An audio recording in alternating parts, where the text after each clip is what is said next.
como que a gente faz para hackear o crescimento? Pois é, Growth Hacking é a estratégia de crescimento exponencial para imobiliárias. Esse é o tema que eu vou chamar aqui Thaís Sterenberg, da Fix, uma super parceira Connect Imob. Olá, Thaís, tudo bom? Tudo bem com você? Olá, tudo bem? Prazer estar aqui com vocês, poder falar um pouquinho da estratégia de Growth Hacking. Prazer é nosso. Teu áudio está super bom, então a gente está aqui para te ouvir. Thaís, bem-vinda. Que bom, que bom. Obrigada pela recepção e vamos lá. Gente, vou falar hoje sobre Growth Hacking. Para quem não conhece, nunca ouviu esse termo, é uma estratégia de crescimento, né? Como o próprio nome diz, a palavra growth vem de crescimento. Mas a visão que eu quero dar aqui é 100% adaptada e implementada para imobiliárias, né? Então vamos lá. Vou me apresentar primeiro para vocês saberem um pouquinho sobre mim, por que eu estou contando tudo isso aqui para vocês. Eu sou CMO, ou seja, Head de Marketing da Fix. A Fix é uma startup que trabalha com a facilitação de manutenção e reformas para o mercado imobiliário, principalmente de locações, né? Por meio da digitalização, a gente transforma esse processo de manutenção e reformas. Um pouquinho sobre mim, antes de a gente começar, eu tenho um viés aí muito pelo lado de educação. Hoje eu sou professora de Growth, tenho uma consultoria também com viés de educação, sou membro da Growth Leaders Academy, já trabalhei no mercado tradicional também, vim aí das indústrias da Nestlé, mas depois de uma trajetória longa aí no mercado tradicional, vim para a Fix para olhar para a inovação, o empreendedorismo e como que a gente aplica as técnicas de marketing digital para crescer os nossos negócios. E aí, vamos lá. Dá uma olhada nesse gráfico, gente. Quando a gente olha um gráfico desse, a gente pensa, pô, é o gráfico dos sonhos, né? Imagina só se meu negócio crescesse exponencialmente como a gente está vendo aqui nesse gráfico. É um pouco disso que a gente olha quando a gente entende um pouco mais das startups que trabalham com growth. Esse gráfico é do Slack. Para quem não conhece, Slack é uma startup que trabalha com chat, né, com uma plataforma de comunicação. E ele fala do crescimento de usuários ativos diariamente, né? Então, o Slack, ao longo de toda a sua trajetória, conseguiu trazer um crescimento exponencial justamente usando essas estratégias. Eu vou contar aqui um pouquinho para vocês sobre como fazer isso pensando no nosso mercado.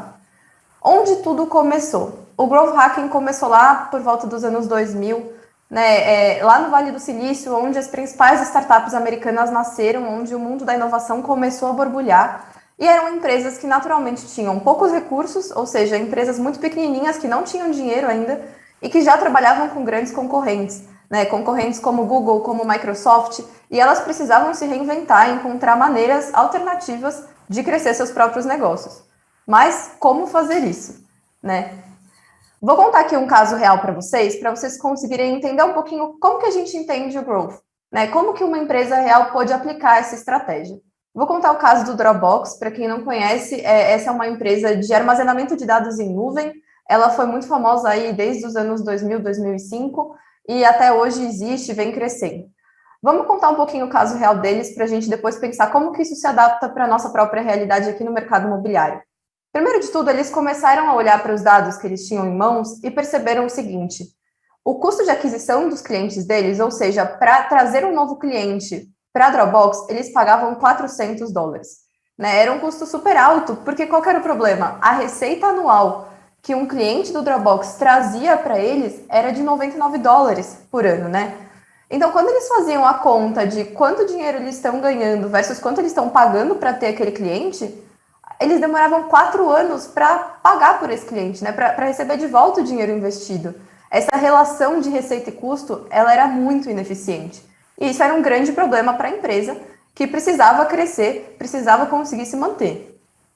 Então, o primeiro passo que eles deram para conseguir entender o conceito, né, entender o problema e identificar possíveis melhorias, oportunidades de melhorias, eram justamente começar a pesquisar e analisar dados, né? O Growth tem muito esse viés de entender dados, os dados que a gente tem em mãos, para conseguir gerar estratégias de crescimento, hipóteses, testes para conseguir crescer. Então, eles olharam os dados que eles já tinham e começaram a entender o seguinte: eles tinham clientes que estavam satisfeitos. Os clientes deles estavam felizes com o serviço. Como que eles sabiam disso? Recebendo feedbacks, fazendo perguntas. Inclusive, uma das pesquisas muito famosas que a gente usa para isso é o NPS, né? Imagino que vocês, a maioria conheça já tenha ouvido falar sobre o NPS, que é uma pesquisa que a gente pergunta qual que é a chance de você indicar essa empresa para um amigo ou familiar, e isso faz com que a gente entenda se os clientes gostam da gente ou não, né? Então, eles sabiam que os clientes atuais estavam satisfeitos, eles sabiam que eles tinham um produto de qualidade, afinal, eles tinham clientes que ficavam retidos ao longo do tempo, né, que não desistiam, não cancelavam o serviço, e eles sabiam que 1/3 dos usuários que vinham como novos clientes para eles vieram por indicação de amigos. Como que eles sabiam disso? Também perguntando. Todo novo cliente, eles tinham uma perguntinha ali dizendo como você conheceu o Dropbox, e as pessoas falavam assim, eu conheci por indicação. Legal, tinham esses dados, tinham um bom produto, mas ainda não era suficiente. Eles ainda pagavam muito caro por cada um desses clientes. Qual foi a solução encontrada por eles para que eles pudessem realmente manter um negócio saudável? Primeiro, tendo os dados, né, identificando algumas hipóteses, eles começaram a olhar para o mercado. Começaram a olhar para outras empresas, outras startups, o que elas faziam, começaram a fazer networking, perguntar para colegas e pegaram algumas referências de programas de indicação.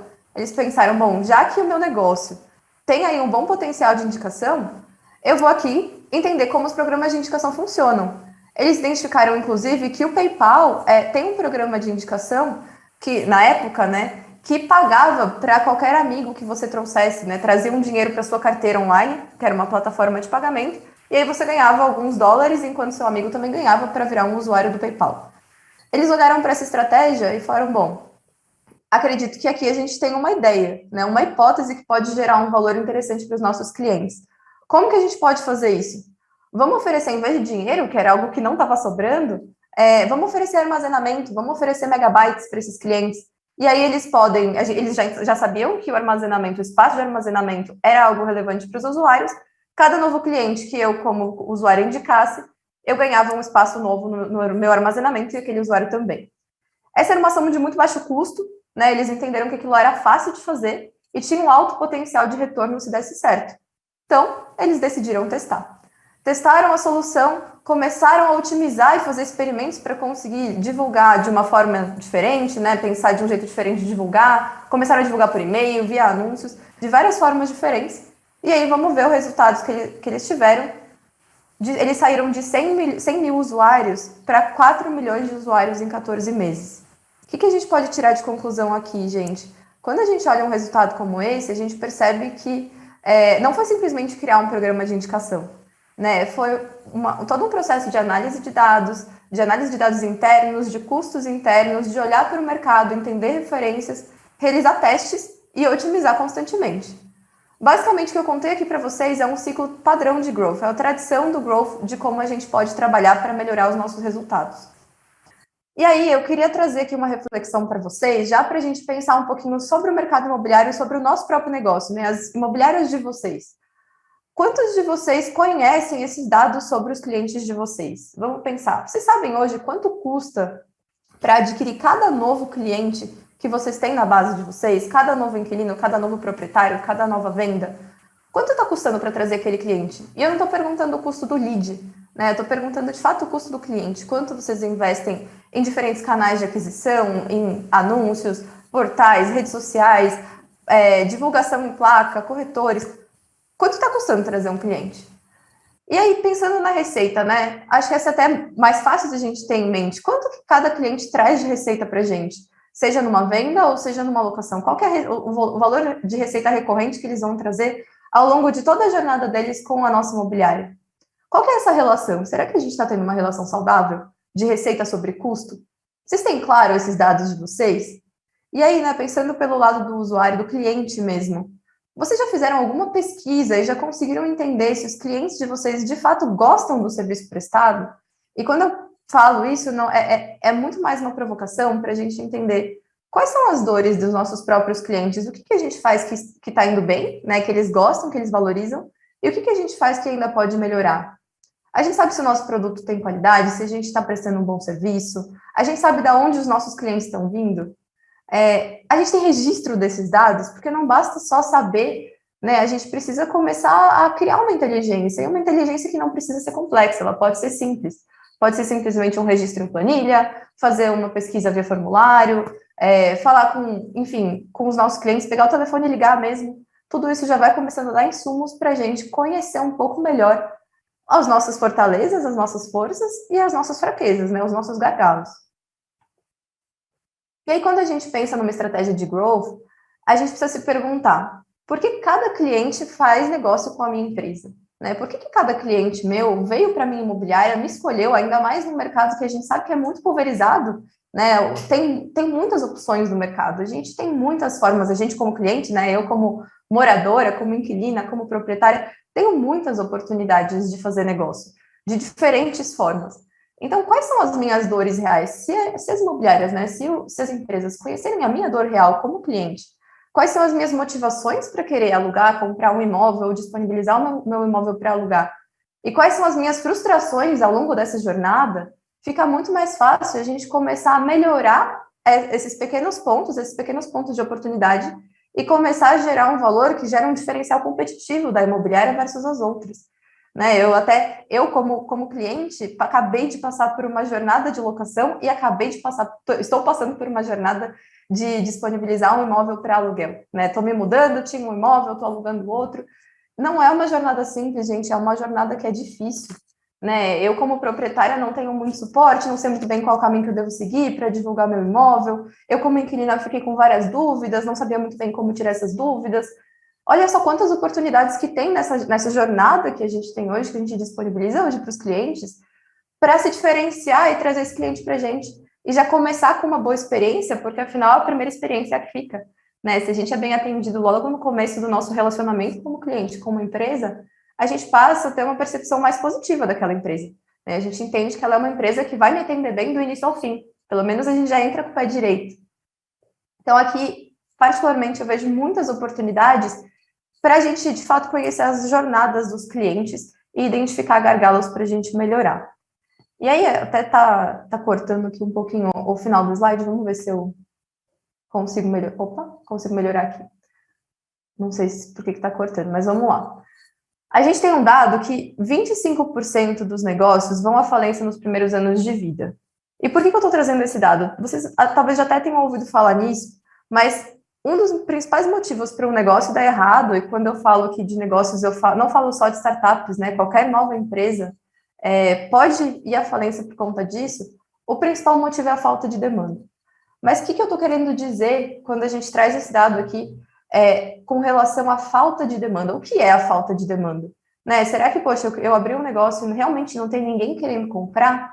Talvez não seja bem isso. E quando a gente fala do mercado imobiliário, a gente sabe que não existe falta de demanda no mercado imobiliário, porque todo mundo busca moradia.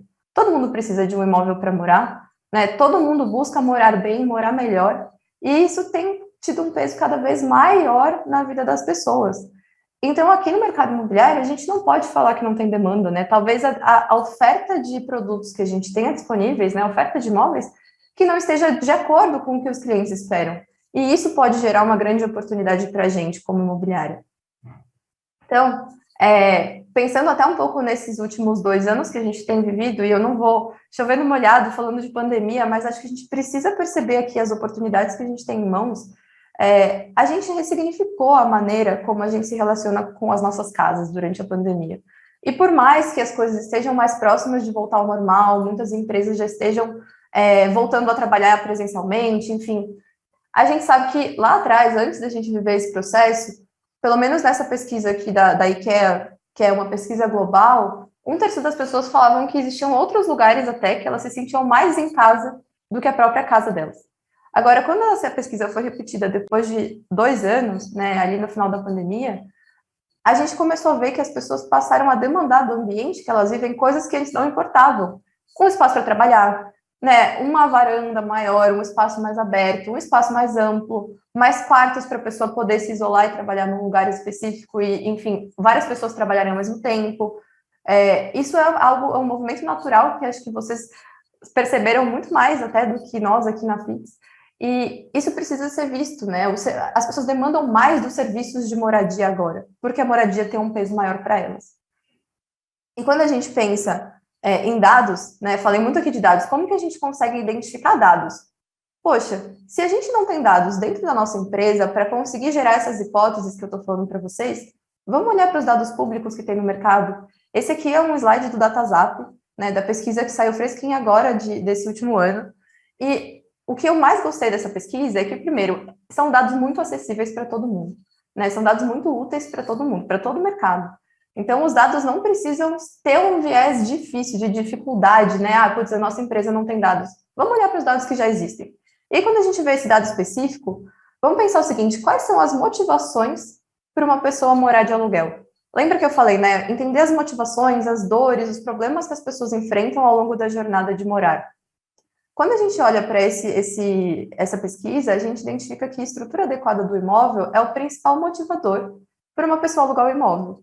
Se esse é o principal motivador e ele dispara versus os outros, a gente precisa olhar para a estrutura adequada da nossa carteira de imóveis. Né? Se a gente está entendendo que esse é um motivador muito forte, por que a gente não vai investir para melhorar a nossa estrutura da nossa carteira e melhorar a qualidade dos produtos que a gente tem, para realmente atrair mais clientes? Quando a gente se aprofunda um pouquinho ainda nesse dado, a gente vê que hoje nem todos os imóveis ofertados estão como os clientes esperam. E aí, quando a gente divide um pouco por faixas de renda, a gente vê que um público mais premium, né, um público de alta renda, 55% deles indica que a estrutura adequada uma das principais motivações para se alugar um imóvel. Quando a gente olha para uma renda mais baixa, a gente vê que 35% ainda assim diz que isso é muito importante para eles. A gente sabe qual que é o público que a gente está buscando? Qual é o nível de renda do nosso público? A gente consegue já entender, identificar uma oportunidade aqui para ver se a gente pode melhorar o que as pessoas estão buscando, né? Melhorar a estrutura dos nossos imóveis e entregar um imóvel de maior valor para as pessoas. Poxa, se a gente está buscando um público mais premium, que tem uma alta renda, se a gente tem uma carteira de imóveis mais de maior valor, a gente precisa garantir que eles estejam em bom estado. Aqui a gente já consegue gerar várias hipóteses para conseguir melhorar até a nossa receita, né? Gerar mais valor para o nosso produto.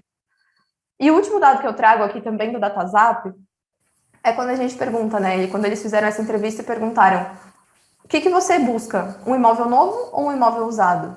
E o que chama a atenção aqui é que é indiferente para a maioria das pessoas. 62% do público diz que é indiferente se o imóvel for novo ou usado, desde que ele não tenha necessidade de reforma, né? Desde que ele tenha ali uma estrutura adequada. Então, mais um dado que corrobora para isso. E eu não estou aqui falando de estrutura para você só porque eu sou da Fix e a gente trabalha com manutenção e reformas, mas porque isso aqui é uma grande oportunidade de acelerar vendas e acelerar locações. Né? A gente sabe que hoje as pessoas estão buscando conforto, elas estão buscando mais estrutura para a área de casa ter outros papéis na sua vida, não só a parte do descanso, a parte da moradia, mas sim outras frentes de trabalho, enfim. Então, isso aqui se caracteriza como uma grande oportunidade, assim como a gente sabe que tem muitas outras, né? Assim como a gente sabe que existe uma grande oportunidade na hora da busca de um imóvel, da gente acelerar a visitação, da gente melhorar o atendimento. Então, muitas oportunidades existem no mercado e a gente pode abraçá-las, gerar hipóteses em cima disso sobre o nosso próprio negócio e alavancar nosso crescimento. Então, para a gente conseguir entender como que eu posso ter mais dados, né? Como que eu posso gerar essas hipóteses em cima de dados reais, não só sobre o mercado, mas sobre o meu próprio negócio, para conseguir gerar hipóteses mais assertivas e gerar experimentos mais assertivos para aplicar uma metodologia de growth. O grande ponto aqui que eu vejo de oportunidade, eu quero convidar vocês a pensar, é usar o próprio relacionamento que vocês têm com os clientes de vocês para gerar dados. Né? Eu tenho certeza que vocês têm um atendimento muito próximo dos clientes, os corretores estão em contato com os clientes o dia inteiro, né? E esse relacionamento, principalmente via WhatsApp, via visitas presenciais, ele é muito rico de informação, dá para extrair muita coisa deles. Então, se a gente conseguir criar algum tipo de registro desses dados, né? Perguntar, criar um roteirinho para fazer perguntas para um cliente que liga no meu atendimento tirando dúvidas, entender quais são as principais dúvidas que aparecem, né? Entender quais são os principais motivadores de um cliente quando ele está indo numa visita, que tipo de imóvel ele busca, por que ele está se mudando. Começar a criar uma base de dados, uma base de insumos, e o registro disso pode ser numa planilha, pode ser no formulário, enfim, de uma forma simples, que não tome tempo, não gere muito mais trabalho para as pessoas, né, para o time de pessoas que atendem clientes aí na imobiliária de vocês, mas para isso gerar insights, para isso gerar novas ideias de melhoria.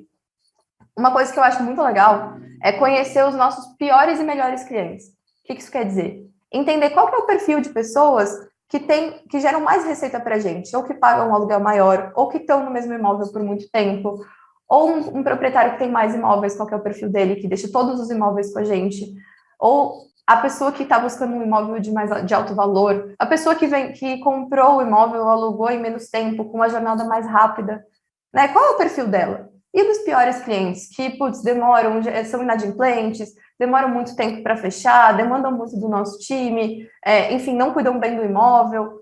Quem são esses piores clientes? E aí, entendendo isso, a gente consegue identificar padrões, identificar o que esse público tem em comum, para a gente conseguir sempre mirar nossas iniciativas nos nossos melhores clientes e achar pessoas parecidas, e tentar buscar pessoas diferentes dos piores, né? Se a gente já identifica um padrão, a gente consegue pensar, talvez eu queira me afastar desse perfil aqui. E aí, por fim, identificar quanto que os melhores clientes e os piores clientes geram de receita e quanto eles geram de custo. Né? Qual que é a relação receita sobre custo que os melhores clientes de vocês geram versus os piores? Qual que é a diferença? Qual que é a oportunidade que a gente está vendo aí de adequar o perfil do cliente que a gente busca, que pode gerar mais retorno para a gente? Tem algumas perguntas que eu recomendo sempre para começar a pensar e para buscar responder, né? Que podem também ajudar a gerar essas hipóteses e depois identificar oportunidades de melhoria. Quanto tempo, em média, um inquilino permanece nos imóveis? Se esse tempo muda de acordo com o tamanho do imóvel, de acordo com a característica do perfil do inquilino, se é uma pessoa sozinha, se é uma família, se é um imóvel grande ou mais centralizado, se é um imóvel mais periférico, tudo isso dá para a gente começar a gerar aí essa base de dados. Com qual frequência os inquilinos acionam o atendimento? Né? Qual é a principal dúvida que eles levam para o time de vocês? Afinal, cada atendimento, cada dúvida respondida gera um custo, né? Gera o custo do tempo do atendente para responder aquela dúvida. Será que não tem uma oportunidade de a gente já responder essa dúvida de antemão? Melhorar a comunicação para reduzir custo de atendimento, para reduzir as dúvidas e já chegar com a resposta de primeira para o cliente? Ou quanto tempo demora, em média, para um imóvel vago ser alugado? Tem alguma forma, alguma ideia para a gente conseguir acelerar o tempo de vacância, né? Diminuir esse tempo de vacância? Ou qual é a taxa de desistência de proprietários, né? Por que por algum motivo ele retira o imóvel ali daquela imobiliária? Quais são os principais problemas que ele enfrenta? Tem muitas perguntas aqui que, se a gente começar a responder, a gente consegue identificar oportunidades de melhoria para gerar mais negócios para a gente. E aí eu queria trazer o conceito do funil de vendas, né? Que já é um pouco mais conhecido, já é um pouco mais difundido, mas pensando aqui numa oportunidade específica. Quando a gente olha o nosso funil de vendas e começa a olhar nossos leads qualificados, nossas oportunidades, nossas vendas, a gente de fato mensura qual é o percentual de conversão entre cada uma dessas etapas, aonde eu perco mais pessoas, né? Às vezes eu tenho muitos leads, mas os leads não são qualificados e eu estou perdendo muita gente aí. Ou às vezes eu tenho muitas oportunidades, faço muitas visitas, mas não fecho o negócio. Aonde está o principal gargalo? Se a gente achar esse principal gargalo, essa principal distância entre uma etapa de funil e outra, a gente também consegue canalizar a nossa energia para dedicar onde faz mais sentido, onde gera mais valor. E aí, gente, clientes satisfeitos geram mais receita. Por que eles geram mais receita? Porque eles ficam mais tempo com a gente.